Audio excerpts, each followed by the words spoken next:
Assalamu alaikum. Good morning, ladies and gentlemen. This is Captain Shahid Ayub from Readertv.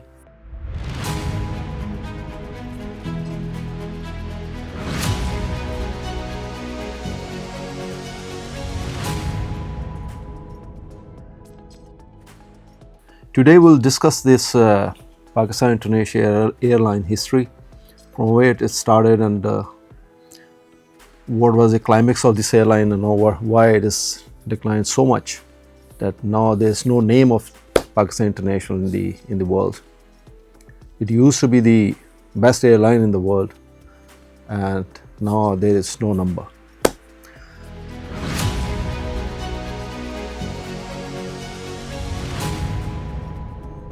Pakistan International Airline, the national flag carrier of Pakistan, has a storied history marked by pioneering achievements and subsequent challenges. Its roots started from the Orient Airways, which established on October 29, 1946 in Calcutta by Mirza Ahmed Isfahani and Adamji Haji Daud. In 1955, following the Pakistan independence in 1947, the airline relocated to Karachi. There was 3 airlines at that time: Pak Air, Crescent Airways and the Orient Airways.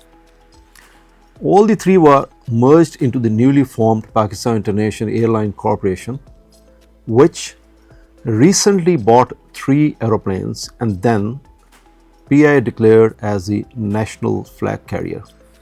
At that time, if someone wants to join the airline, the requirements was to have a valid A1 license, and you will be astonished to know that hourly rate to get flying training was only 15 rupees per hour. And now at this time, I'm not sure, but it is around 25,000 rupees per hour. What was the golden era of Pakistan International Airline? In 1958, when the martial law was imposed, Air Marshal Noor Khan became the chairman of PIA. During this time, PIA was considered one of the leading airlines in the world. During the 1960s and 70s, PIA earned a reputation for excellence. And now listen what was the noticeable achievements of the PIA at that time. In 1960, first Asian airline to operate a jet aircraft, that was Boeing 707. No doubt about it that India placed order of Boeing 77 to Boeing company well before Pakistan has ordered. As you know, at that time the India had money much more than the Pakistan. But the Noor Khan was a smart person. Therefore, he leased one Boeing 707 from Pan Am and operated even before the British Airways did. Noor Khan appointed Mr. Umar Qureshi as the public relations manager, who was a brilliant guy, the most competent in his field. You can imagine this thing, that the cabin crew uniform designed in London by Pierre Garden, a mixture of a European and Eastern fashion, and this uniform designed by world famous designer became a global trend. In 1962, the first non-communist airline to fly China. There was no other airline which was operating any flight to China at that time. The Pakistan was the first one. In those days, PIA won the Best Service Award. You can imagine how PIA was operating at that time, and what a fantastic management was at that time.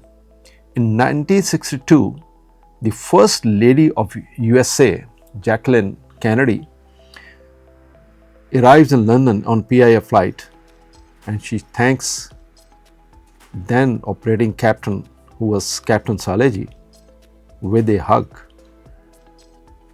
in response to a question about PIA service.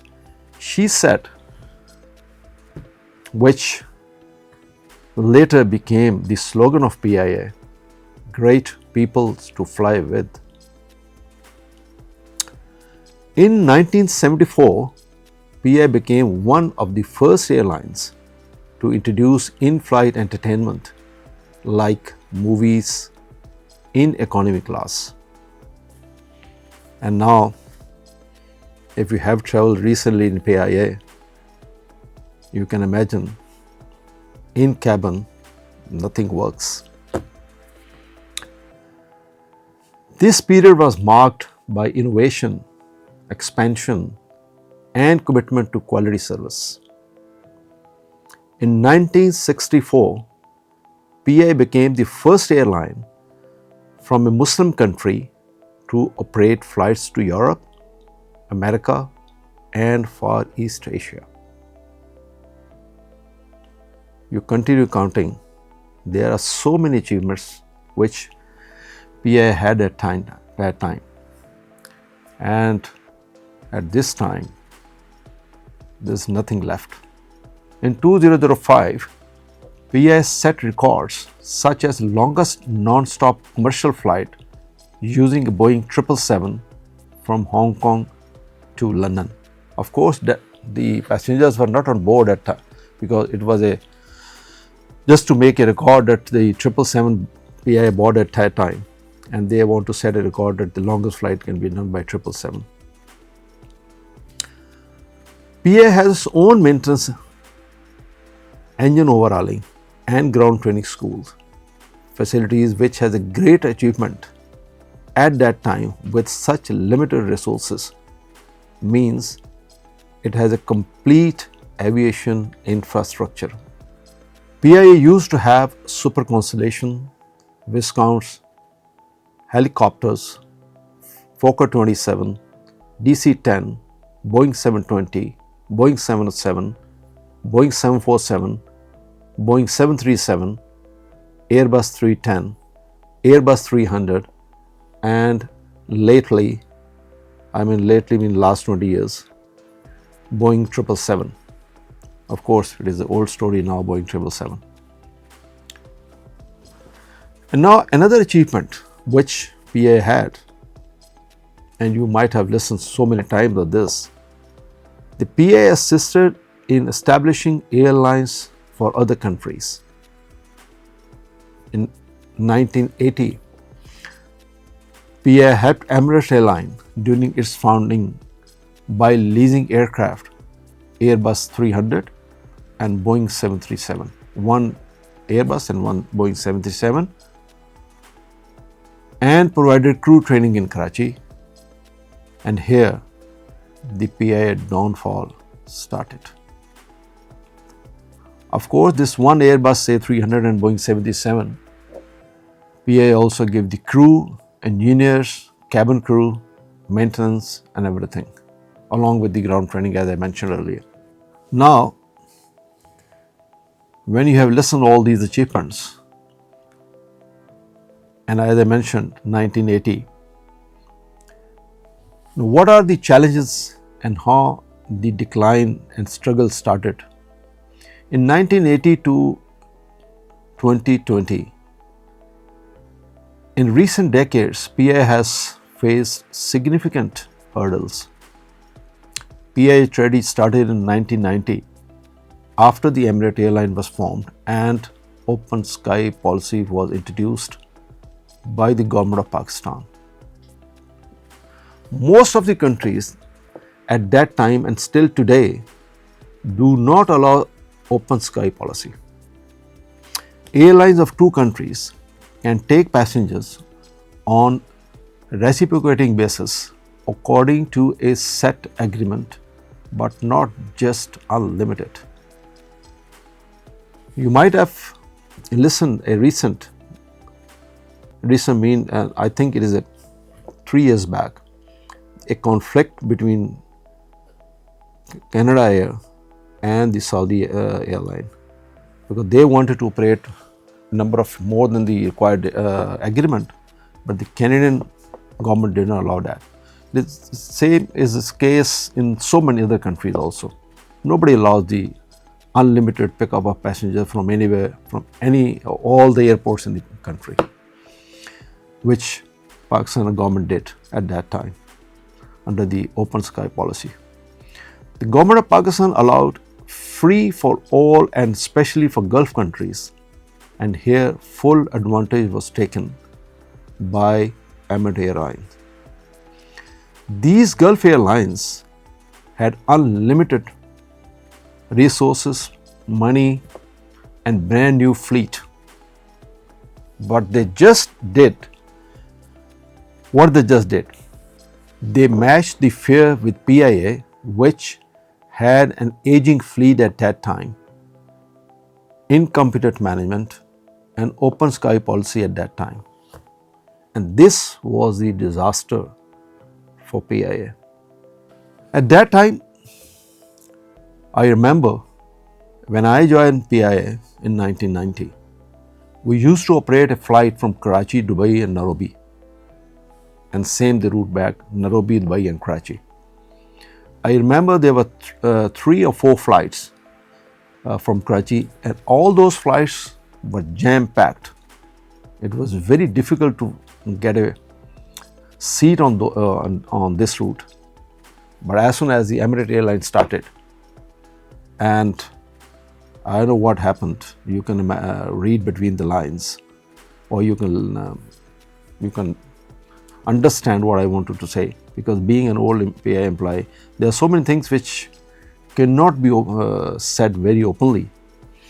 But as soon as the Emirates Airline, started, just because of PIA, what happened? The PIA reduced 1 flight, it reduced 3 flights, and because they could not find passengers, then they reduced 2 flights, and then 1, and one day the PIA stopped flying to Nairobi.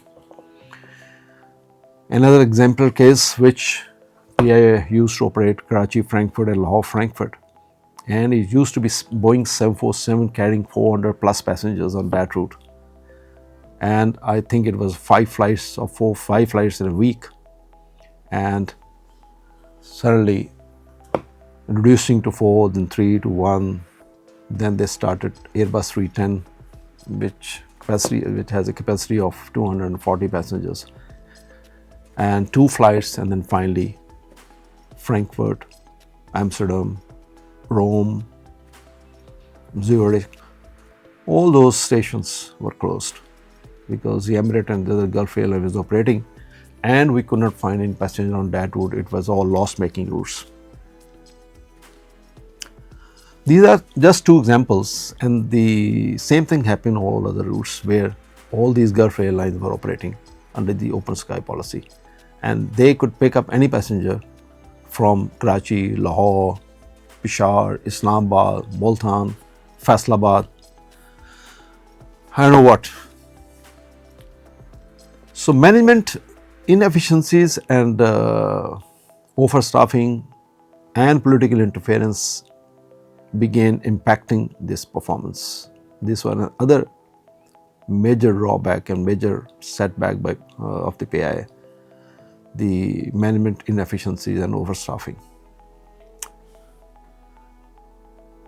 Another big issue which PIA had started after the 1990s when I joined the airline, and this was so bad and it damaged the airline like anything. What was that? The appointments of MNAs, airline captains, bureaucrats, and other non-professional guys as CEO of the airline. There are so many other CEOs, and I do not want to take the name, but let's talk about one. That was the German guy who became the CEO, and if I do not mispronounce, his name was Bert Hildenbrand. who reportedly sold one Airbus A310, and nobody has a clue what happened to that aircraft and where it is now. I think PIA management did some investigation, but it is not open what happened to that aircraft. Another drawback of the airline, a located workforce over 14,000 employees right now for around 30 aircraft. Out of these 30 aircrafts, around 16 are unserviceable. They are grounded, not flying. Most of the people refers number of employees per aircraft. It is a wrong myth, because I have heard so many times on the TV and the debate on the TV that the PIA has much more number of employees on the aircraft, and the Emirates have this much and this much. This is a wrong myth. It is true to some extent, but it is not in that way which you understand this way. Think about the salaries as compared to the Emirates. Nowhere close. Imagine almost 1/3 of the other airlines. Actually, it is a question of ethics, morality, and honesty. You see, if you imagine the ticket, if you have ever bought the ticket of PIA and Emirates or any other Gulf airline from Lahore to London or from Lahore to any other station, there is not much more difference for the economy class. Forget about the business class or the first class. That is a different story, because the PIA doesn't have first class. PIA has only economy class and economy plus, or in some route you can say business, but that's not a business class if you compare with the other world. So the economy class fare from Lahore to any other station, from Karachi to any other station in the world, there's not much difference. So even then those airlines are making profit. So it is not the case of the number of staff per aircraft. They pay much more than the PIA pay. The actual revenue of the airline, out of that revenue, PIA pay hardly about 13 or 14% of that revenue as a salary, whereas the other airlines pay about 21-22, if I'm not wrong. But it is the point is that the other airlines, these European airlines or the Middle Eastern airlines, they pay much more than the PIA pay. Another point which damaged the airline, which was the labor union and the officers association. These two union and association played very important role in that time. Management attitude towards the employees, it was also not very good. So if we say that the labor union and the officers association, they play somehow a negative role in the development of the airline, but at the same time the management attitude towards the staff, it was cannot be appreciated, the way they handle the employees.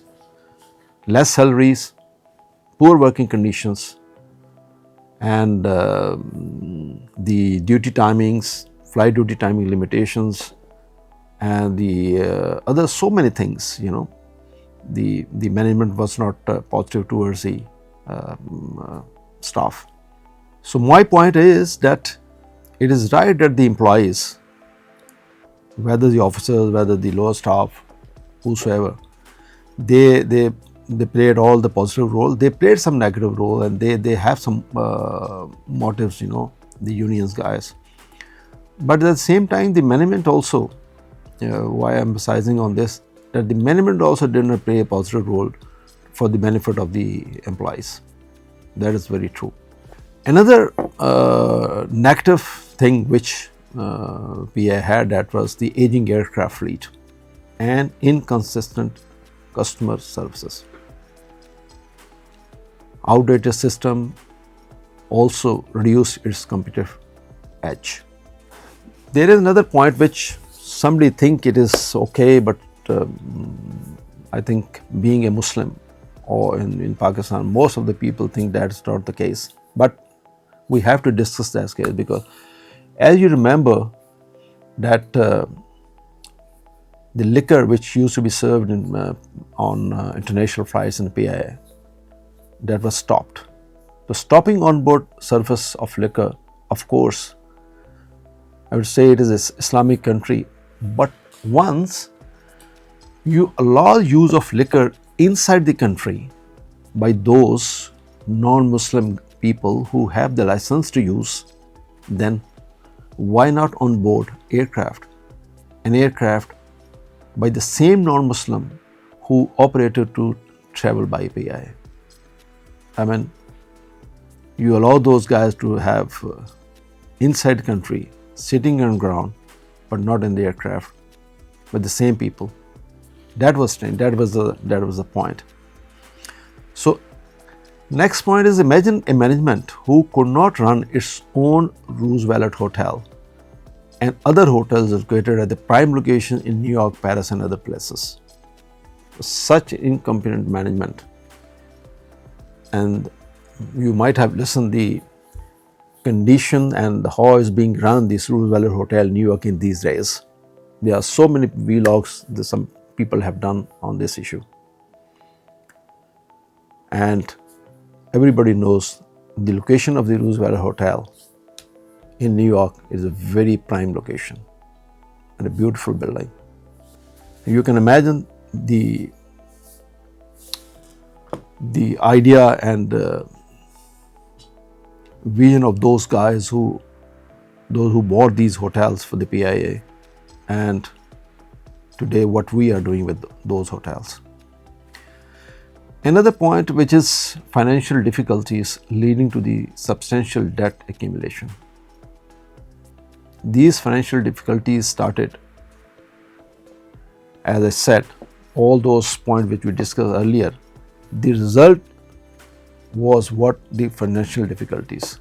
Less revenue, less passengers, poor service, and all these things lead to the financial difficulties. And when you don't have the money, when you don't have the finance, it leads to the poor maintenance of the aircraft, poor service to the passengers, reducing number of flights, closing down the stations, and slowly the airline goes where PIA is now. There was another big point which recently happened in 2020.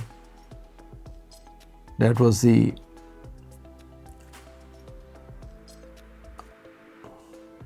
case of the PIA Airbus A320. The call sign was PIA 8303 from Lahore to Karachi.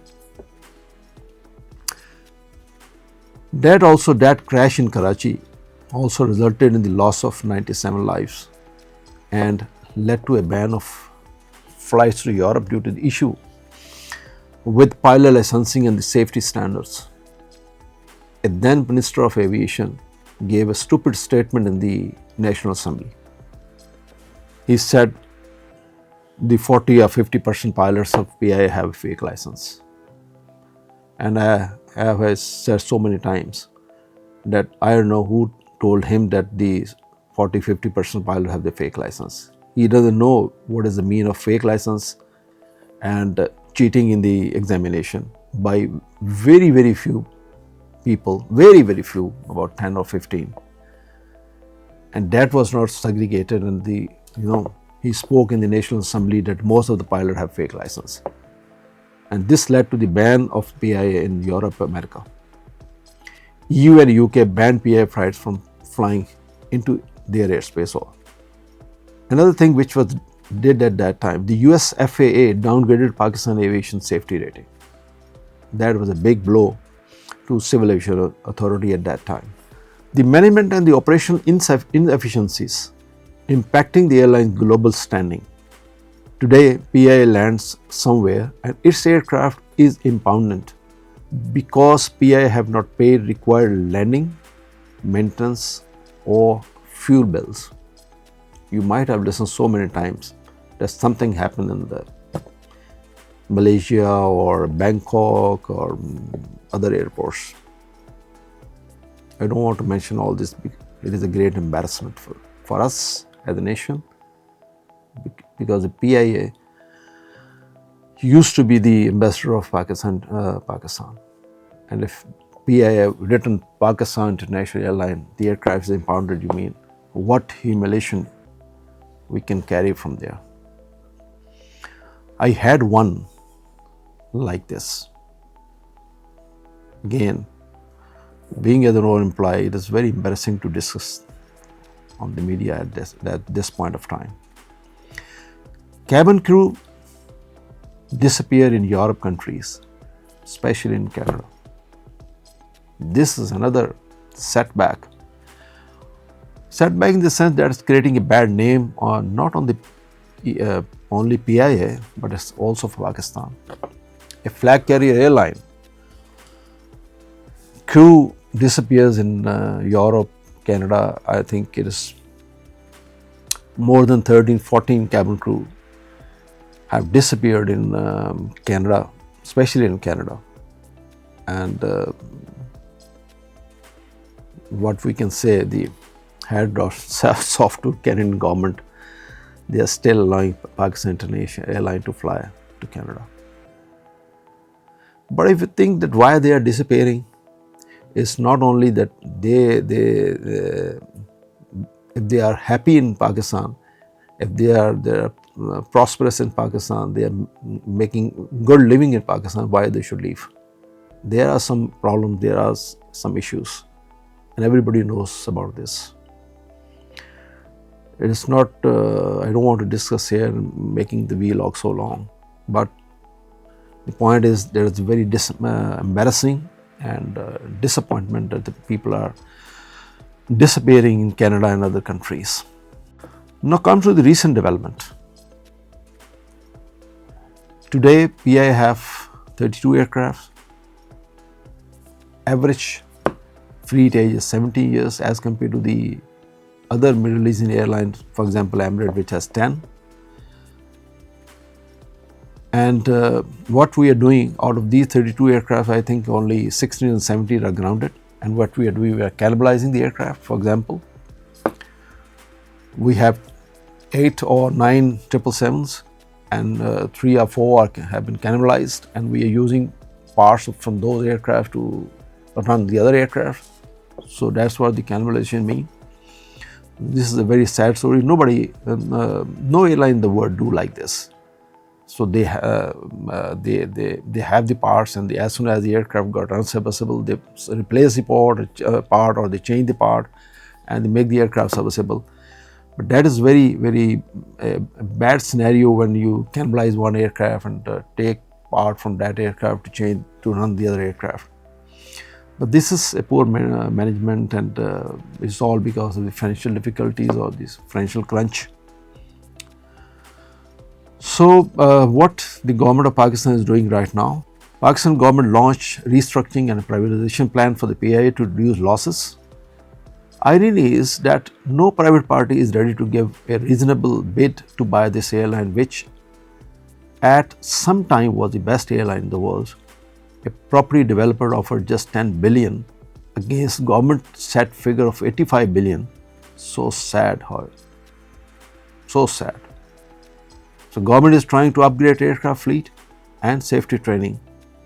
I don't know whether it will be possible or not, and what safety training. As of April 2025, PIA has reported its first annual profit in over 2 decades. The Pakistani government is actively pursuing privatization, aiming to offload debts and meet financial reforms objectives set by the International Monetary Fund, IMF. The debt is approximately more than 700 billion rupees as reported, maybe slightly less or more. Additionally, the European Union Aviation Safety Agency, EASA, lifted its ban on PIA, allowing the aircraft to resume direct flights to Europe destinations, starting with a flight from Islamabad to Paris recently. Neither the privatization nor the government possession is a solution. Means, if you think that doing privatization or the government keep this airline within the government, both the things is not a solution. What is the solution? That is very important. Why I am saying the privatization is not the solution, as I said so many times, the other departments or other enterprises which government have done privatization, privatized earlier, you can ask the employees of those enterprises or the what they have been treated by the private parties or the private businessmen. As I earlier said, that the problem is the issue of morality, ethics, honesty. If the nation will remain morally corrupt, liar, dishonest with the profession, and nobody wants to work after being paid for the job,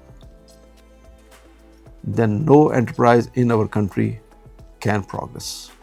No department can progress. Who will invest here in these circumstances and why? When PIA asked for the bid for privatization, why only one bid came, and that too very, very low, just 10 billion against a set target of 85 billion? Why not 10 parties? The bid should have been close or more than the 85 billion. Why there is nobody interested? Just think of that. I don't want to say anything which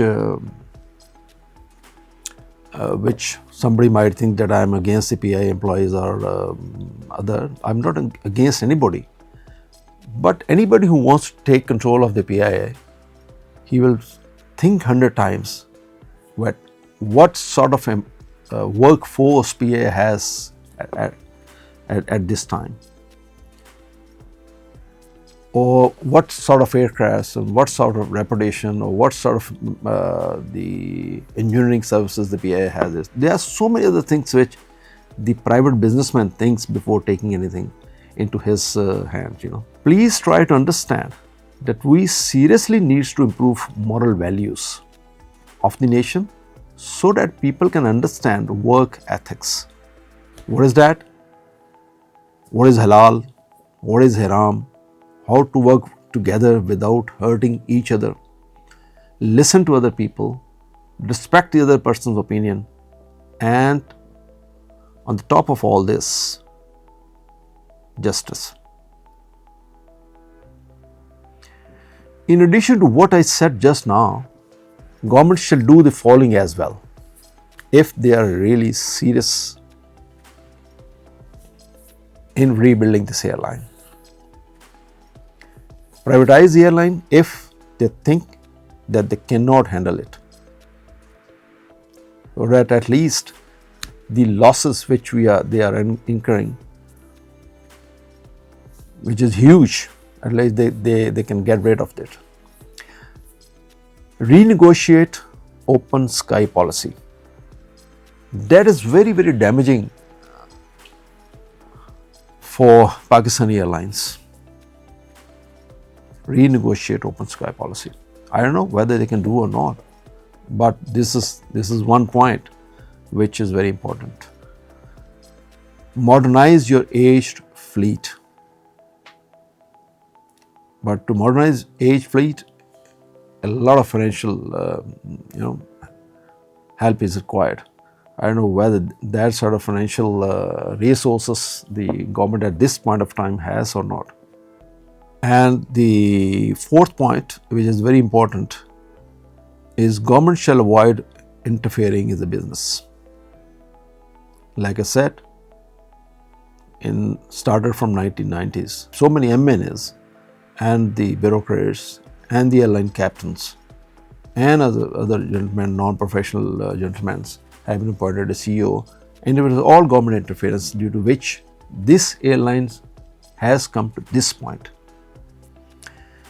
If the overall Pakistan economic conditions will improve, then PIA might come out of this crisis. And that is the point, fifth point. I know, well, this economic conditions of the Pakistan will improve or not, and how it will improve, we can only pray for this, and let's hope for the best. So gentlemen, this is all the PIA rise and fall, and you can give your comments. What do you think on this? I will request all of you to subscribe this channel and forward this vlog to as many friends that you can. It will be a great help to us. Thank you very much. Allah Hafiz.